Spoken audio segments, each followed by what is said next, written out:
Preciso te falar agora sobre Quinteiro, meio atacante colombiano de 31 anos de idade que voltou à pauta dos clubes brasileiros depois de grande atuação nos jogos contra o Corinthians. Foi dele a marcação de 2 gols no jogo de volta na Argentina que colocou o Racing na final da Sul-Americana. Pois bem, o Quinteiro tem sido especulado principalmente em 2 clubes, no Vasco e no Grêmio. Antes de gravar esse vídeo, consultei uma pessoa do departamento de futebol do Vasco para saber se o Quinteiro está perto, se tem negociação, e a pessoa assegurou que nunca foi discutido o nome dele internamente. Em relação ao Grêmio, a informação que vem da imprensa gaúcha dá conta de que o Tite indicou a contratação do Quinteiro. Só é importante lembrar que mesmo que seja grande a chance de o Tite ser contratado para o Grêmio, não sei se os dirigentes gremistas já teriam aberto conversas e até planejamento da próxima temporada, tendo o Renato Gaúcho como técnico até o fim desse ano. A gente está lidando com o maior treinador da história do clube. Maior treinador da história não, mas o maior ídolo da história do clube. Só para arrematar sobre o Quinteiro, 35 partidas na atual temporada, com 8 gols e 7 assistências. É alguém que briga com peso, é alguém que contribui pouco no momento sem bola, mas tem enorme qualidade na construção das jogadas. Se você não lembra dele, jogador que passou recentemente por Júnior Barranquilla, por River Plate, teve também no futebol chinês jogando pelo Shenzhen FC. Quero falar agora sobre o Vasco da Gama, que Evangelos Marinax tem a intenção de fechar a compra da SAF do Vasco. Isso não é novidade para ninguém. Mas, na tarde dessa quinta-feira, o Pedrinho, presidente do Vasco, foi perguntado sobre isso e muito mais numa entrevista coletiva que ele concedeu. Primeiro, o Pedrinho deixou bem claro o seguinte, abre aspas, enquanto eu for presidente do Vasco, a minha intenção vai ser vender a SAF do Vasco. Fecha aspas. Essa declaração se dá para acabar com qualquer boato de que o Pedrinho teria vetado ou rejeitado propostas para se perpetuar no poder.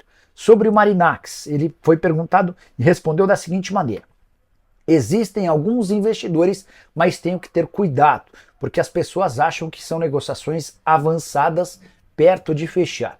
E tem também uma cláusula de confidencialidade nesse início de conversas. Por isso, não posso falar quem são os investidores. O que eu posso dizer é que já existe conversa há mais de um mês com alguns investidores no plural, fecha aspas. Só para completar, o Pedrinho também fez uma série de revelações, afirmou que existe uma investigação interna contra ex-presidentes e dirigentes do Vasco por conta de uma série de medidas, criticou de forma pesada a 777 e todo o rombo financeiro deixado pelo clube, afirmando, entre outras coisas, que se não fosse pela gestão dele, o Vasco já teria 4 meses de salários atrasados e possivelmente uma debandada de jogadores por falta de pagamento. Só para completar, Pedrinho afirmou credibilidade reconhecida, saúde financeira, planejamento esportivo com prazos de cumprimentos. Essas são 3 premissas que o Pedrinho vai exigir de interessados na compra do Cruz Maltino.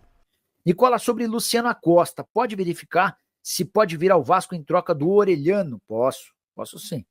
Já vou até printar sua mensagem e repassar para uma fonte com quem estou conversando do Vasco. Então, só para contar que o Edmundo, agora há pouco, afirmou que existem tratativas entre o Grego e também o Vasco da Gama, algo que eu já havia comentado com vocês. E eu gosto desse Acosta, hein?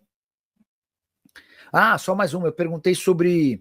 Vocês tinham pedido para perguntar se aquele meia do Racing, o baixinho, como é que é? O Quinteiro, pode ir para o Vasco. A pessoa do Vasco garantiu que esse nome nunca foi debatido internamente. O zagueiro João Vitor custou 6 milhões de dólares ao Vasco, 37 milhões de reais.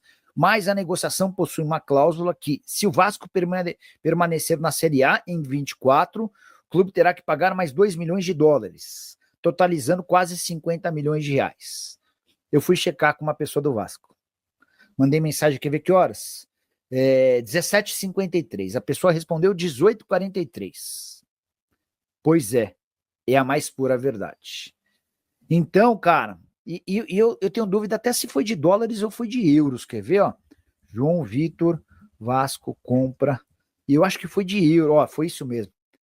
Foram 6 milhões de euros fixos e mais 2 milhões de euros em bônus. A grande novidade que o estagiário traz é que esses 2 milhões de euros de bônus equivalem à permanência do time na Série A do Brasileiro. Cara, que paulada. 8 de euros, quer ver? 8 euros em reais. 49 milhões de reais. Parabéns aos envolvidos, hein? Negócio horroroso. Rapaziada boa, ficamos aí com o nosso giro de notícias do maior clube brasileiro. Claro que a gente tá falando aí do Vasco da Gama. Pra você ficar por dentro de tudo, não perder nada, chega deixando o seu like, se inscrevendo no canal, ativando o sininho de notificação. Um grande abraço no coração, tchau.